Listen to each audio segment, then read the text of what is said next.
Hey everybody out there in YouTube land, Sue here coming to you with another video. The last few I've made, it's been pouring rain. Been really busy with Q4, and there's a couple I haven't edited yet. So I sat down and watched one last night to piece together, and I really wasn't happy with it. It was really just talking about sourcing all day, but I didn't really give any tips or hints or information wise. It was just kind of me spending a really long day sourcing and just talking about changing this plan and that plan, which is always the case. Nothing ever goes exactly as planned. You know, it just depends on what you're finding, what the weather's like, just all kinds of reasons why things change when you're outsourcing all day. But today I really wanted to talk to you about year end. So I'm going to let you know what I'm going to do between now and the end of the year. It's December 16th, I'm pretty sure. And I just sent in a huge shipment to Amazon yesterday, and yes, I know it's not going to get there for Christmas time, but here's the thing. I keep shipping in because when everybody stops shipping in and things start to run out, mine will still be there, number one. And number two, a lot of people are going to get gift cards for Christmas, or they didn't get what they wanted, so they buy it for themselves. So January can be a really big really big month. So I'm just continuing to ship in. But I am going to take a few days coming up. I hope to do some baking, maybe actually get something up besides a Christmas wreath for Christmas. Who knows? We'll see. It's different when you don't have little kids at home anymore. But what I'm going to start to do is, kind of sit down and look over my year. I am really this close to hitting my goal, which was a pretty big goal for this year. It's more than double my sales from last year. If you add in my eBay sales, I'm for sure going to hit it. But I was trying to do it with just my Amazon sales, and I should probably get there. I need an average of $1,600 a day for the rest of the year. But I'll have some days bigger than that. Probably Christmas won't be as big as that. But you'd be surprised. It'll get to be noon, 1 o'clock on Christmas Day, and all of a sudden the sales start coming in again. I guess literally people start buying that day stuff they didn't get, and or they're just bored, they're not working, they're sitting around. They've had dinner with the family, or maybe they're not with family that day, and they just start getting on Amazon and buying, and I'm not going to complain. I don't remember what my sales were exactly for the day last year for Christmas Day, but I was surprised just to have any. Sorry, I'm trying to take a turn here. So the first thing I'm going to do is kind of look over my year and see how I did, what I did right, what I did wrong, other things that I'm going to be doing. I'm going to try and sort of jack up my expenses a little bit for December. Obviously, October, November, December are really big sales months. And I'm not just going to go out and throw money out for nothing, but I'm going to refill up all my poly bags, my tape, my boxes, and probably get, enough for the next several months, just so that I get the expenses in on December versus, maybe a slower month of January or February. I'm going to go ahead and pay off the rest of my business liability insurance. Mine renews in October, and it just automatically took a quarter payment, but I'm going to just go ahead and pay the rest of that. Like Mile IQ, I paid for the year. Some of the advantages of paying for some of these services when you pay for the year versus by the month, I think Mile IQ is, I really can't remember what it is for the month, but it's $59 for the whole year. And I want to say I saved like 2 months worth of money by buying it for the whole year. So you might consider things that you're already using, go ahead and paying ahead on it, or paying for the year to get a whole discount on something. Now, make sure you do it a few days before the end of the year, because last year I had all these great ideas to pay my insurance off, pay my inventory labs for the year. But what ended up happening was I ended up doing it like 10 o'clock at night on December 29th or something like that. So they ended up not actually being taken out of my checking until January. So yeah, just do it a few days ahead of time. I mean, it's fine to go ahead and order your supplies last minute if you're ordering them from Amazon or something, because they'll take the money out right away out of your credit card, so that'll go in on the right year. But I'd suggest just starting to do it a couple weeks before the end of the year. So then after all that's taken care of, I'm going to look over my bookkeeping. You know, really start looking at your tax paperwork. You're going to need like obviously your sales, your shipping, all your expenses, that kind of thing. But the other things you might not be thinking about is your mileage, which is my biggest expense. So the first year I tried to write down my mileage every day, or every time I went out, which is mostly every day. And I did really good. I put it in a calendar. I did really good for January, really good for February, got maybe half of March done, a little less in April, and at some point it just fizzled out. So I literally had to go back when it was tax time, take out all my receipts, which you got to make sure you're keeping all your receipts.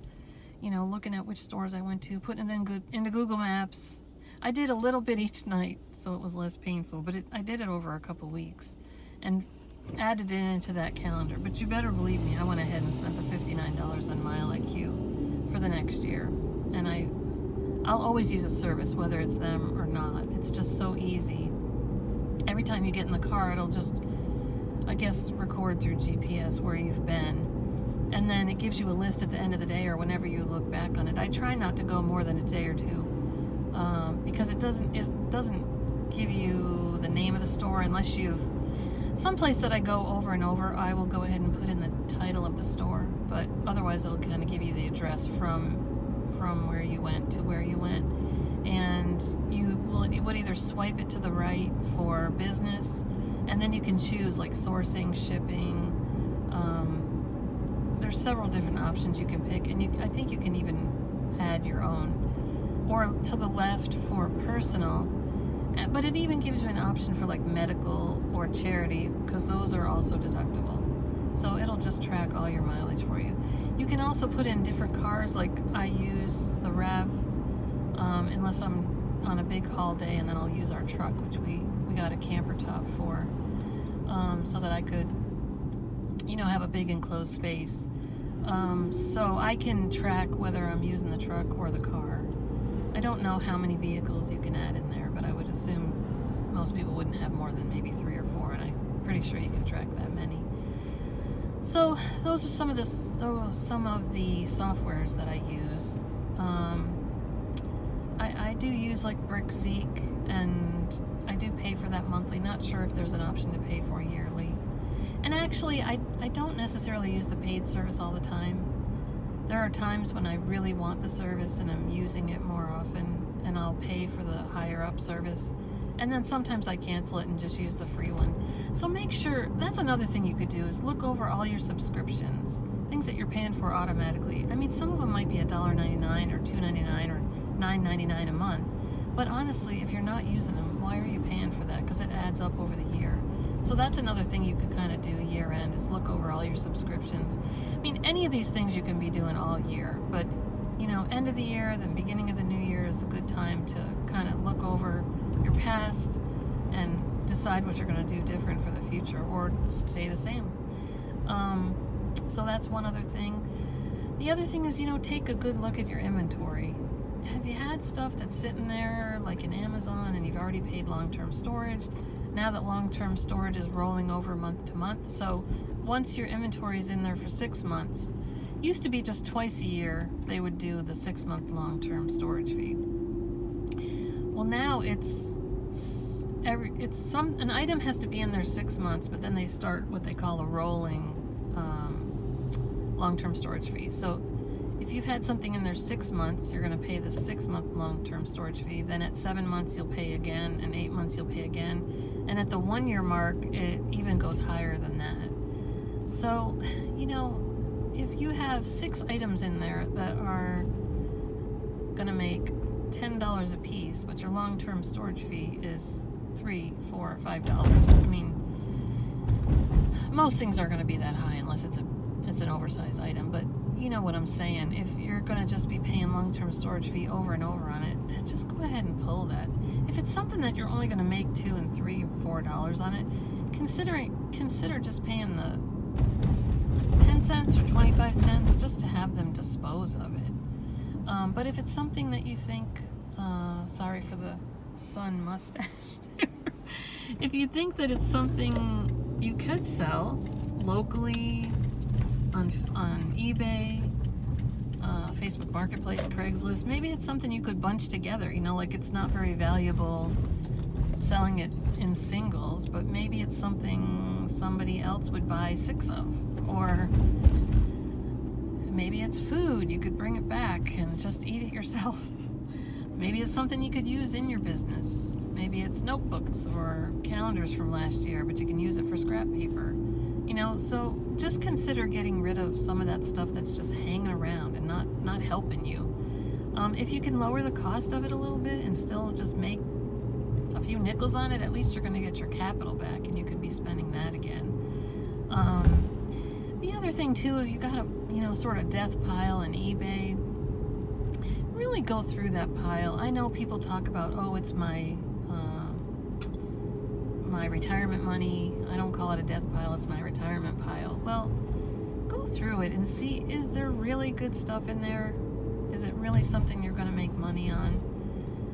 Last year, I had been selling for a whole year, and I had started out with clothing like a lot of people and realized how much I hated to sell clothing. So what I did was I put together a lot, if you want to call it, of women's clothes, a lot of men's clothes, and a lot of children's clothes. I didn't have very many children's clothes at all. But I ended up selling it actually all to the same person over Facebook Marketplace. Now, some of it, I had gotten a good bit of women's clothes at an estate sale. A lot of it new with tags. And some of it I had sold. A lot of it was Chico's, but I literally, when I picked it up at this estate sale, it was 75% off, and I literally paid $1 or $2 for, you know, new items, new with tags.